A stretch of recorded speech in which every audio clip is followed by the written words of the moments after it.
fact is that I personally feel more can be done, and it's not too much of an effort to do that bit more. To organize matches for women, it's not that difficult. Otherwise, why would so many people not get to be on the park apart from those people who are actually playing the IPL? Cricket is run by our cricket board. Cricket is run by a cricket organization. ICC runs cricket. So ICC is doing their bit. It's our association, and it's up to them what they decide. It's all decided between the four walls. Anjum Chopra, thank you so much for joining me today. We speak, today a few days after the Indian women's cricket team have once again pulled off one of their, against all odds performances. And by that, I mean they've, just drawn England in a test match that they played. The Indian women's cricket team played a test match after almost 7 years. They hadn't played international cricket for almost 2 months. They were in quarantine in England, and then they come out and, after about a week of just training, they go play that test match and they draw it. Yeah, it seems like one battle story, which has been like an epic one, and playing against all odds, and that nobody's helping. And it just seems very dramatic. If you read it the way you've actually spelled it out, which is absolutely a fact, because they take nothing away from it, it's absolutely a fact.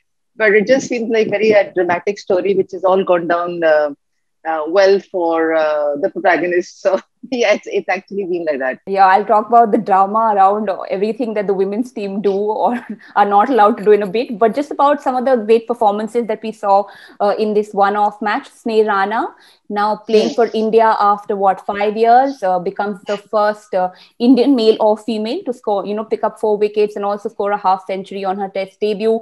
Scored that 80 to help India, make sure India drew that match. And how amazing was it to see someone play after such a long time and then, just get the team past the finish line. What I really liked about this test match was, of course, India drawing is a very good result, because it's very difficult to going out there in a very first test match. But the resolve that these girls showed, the determination, the grit, when you always talk about fighting spirit, we've all, been brought up hearing this word called fighting spirit, but I think just the manner in which they conducted their own play, the manner in which they conducted what they've learned over the years to implement going out there was phenomenal. That's something that I really admired. Like, it also goes on to show that with RANA, who's coming back into an Indian team on the basis of her domestic performances. She plays for Railways. When Tali is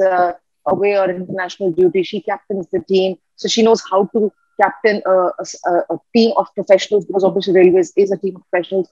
And you look at TANIYA Bhatia, who was, not picked in the South African series 3 months back or 2 months back for no reason. And now she comes back, and then she has to bat out there where probably she's not been required. Her batting services haven't really been required over the past so many months for her stateside or for India. To going out there and showing such resolve, I thought just really stood out, and it just gave a very nice feeling to the entire script. Just after the draw, in the post-match press conference, Mithali Raj spoke about how, India should play, the women's team should play more test matches. We know there's one scheduled in September. That's also, again, a one-off test, pink ball test. Lots of criticism about how the women are being sent into a pink ball test without having played, with that, in the conditions before. But that's another conversation. Do you think, especially after this match, because everybody was talking about how great a game this was, this is the time to capitalize and maybe have more women play test matches? I think, again, what is the agenda? I mean, you yourself have said that, that's a discussion altogether, and absolutely right. They've hardly seen cricket being played with a red ball. So now we're changing the color of the cricket ball and going to pink. So it's quite a lot of different colors that the girls are going to be introduced to. So, I mean, ask Shefali how many times has she played with a red ball? So, they don't play any domestic cricket or first class cricket, any red ball cricket. So that's also itself a big challenge. Over the last maybe 12 months, especially since March 2020, I think this has been a very consistent question that we've all been faced with as to why and why not. Everything is a why and a why not. So I think it's about time, or it's probably nearing that time where this question needs to be addressed, and not for anyone else. I think cricket is run by our cricket board. Cricket is run by a cricket organization. ICC runs cricket. So ICC is doing their bit. it's our association, and it's up to them what they decide. It's all decided between the four walls.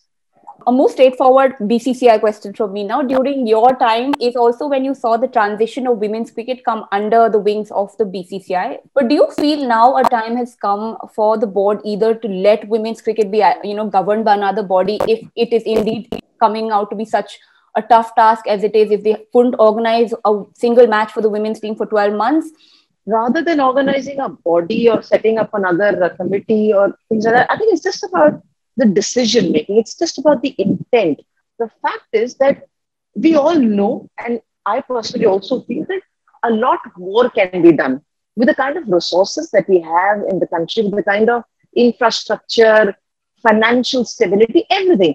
A lot more can be done. So it's not about doing and not doing. It's about whatever we are doing, is it adequate, or is there a scope of betterment of the sport in a manner in which being structured or being delivered? So I guess the fact is that I personally feel more can be done, and it's not too much of an effort to do that bit more. To organize matches for women, it's not that difficult. The BCCI in December said they would be announcing compensation for Indian domestic players, officials, ground staff, everybody who's part of the Indian domestic structure who sort of suffered losses because the pandemic didn't allow for a full domestic season last year. But that announcement was made in December. And now we're sitting in June. And I think about a couple of days back, they said now they will form a committee to decide the compensation. So there are a lot of families who actually depend completely on cricket for their income, and a lot of families who haven't got a single penny for over a year. So do you feel, that it's not that tough a decision to make? It shouldn't be taking 6-7 months. So I think it's a fair point. And yes, as I've already said, that it's the intent which leads it to the implementation part. And if the intent is there, you always see that why the implementation hasn't happened. And then you look back and think, okay, let's pick it up from the time that IPL finished last year. That's in 2020. So that was in November. 10th of November, it got over. And then immediately energies had to be channelized towards organizing a men's domestic, a women's domestic, and then looking into the auction part because you had to organize the next IPL. There are a lot of things which are happening right now. So what I actually feel is that maybe there are the heads or the hands which are required to structure so many things simultaneously. Like, I know there is a complete structure, there is a complete office in Mumbai, and obviously there are state bodies. But when you look at the people who have to actually decide for this before the file gets to the table where it has to be approved or disapproved, can it actually be structured in a proper manner? Is there enough people in that office to structure everything? Is probably my thought. I don't know the answer, but that's probably the only thing. Otherwise, why would so many people not get to be on the park apart from those people who are actually playing the IPL? Good question. Hopefully in a few months we will have some answers and some compensation is announced. Thank you so much, ma'am, for joining us today. Thank you. My pleasure. My pleasure. We are truthful, unafraid and independent because of you. Now you can help our reporting from the ground. Go to thequint.com, click Become a Member tab, choose a plan and pay. Because the truth is worth it.